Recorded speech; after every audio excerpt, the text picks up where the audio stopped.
بسم الله الرحمن الرحيم. يا أيها المزمل قم الليل إلا قليلا نصفه أو انقص منه قليلا أو زد عليه ورتل القرآن ترتيلا إنا سنلقي عليك قولا ثقيلا إن ناشئة الليل هي أشد وطئا وأقوم قيلا إن لك في النهار سبحا طويلا واذكر اسم ربك وتبتل إليه تبتيلا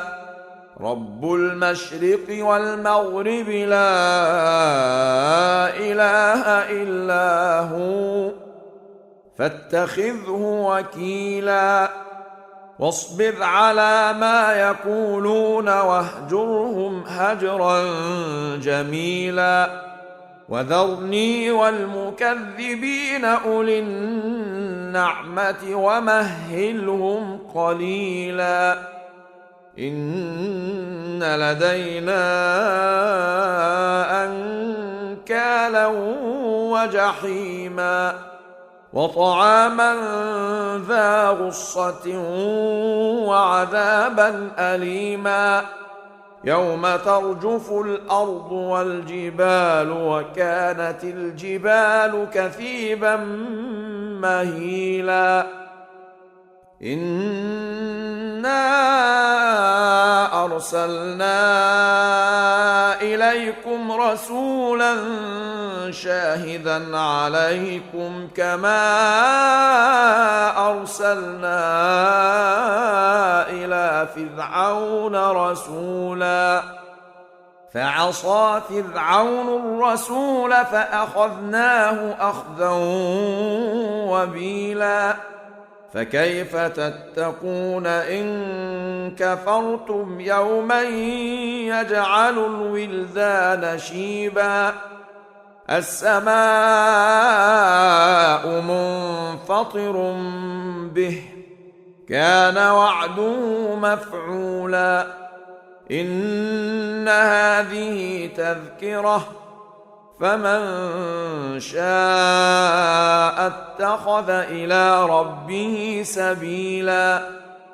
إن ربك يعلم أنك تقوم أدنى من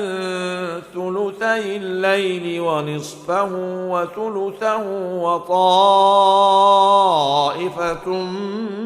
من الذين معك والله يقدر الليل والنهار علم أن لن تحصوه فتاب عليكم فاقرؤوا ما تيسر من القرآن علم أن سيكون منكم مرضى وآخرون يضربون في الأرض يبتغون من فضل الله وآخرون يقاتلون في سبيل الله فاقرؤوا ما تيسر منه وأقيموا الصلاة وآتوا الزكاة وأقرضوا الله قرضا حسنا وما تقدموا لأنفسكم من خير تجدوه عند الله هو خيرا وأعظم أجرا واستغفروا الله إن الله غفور رحيم.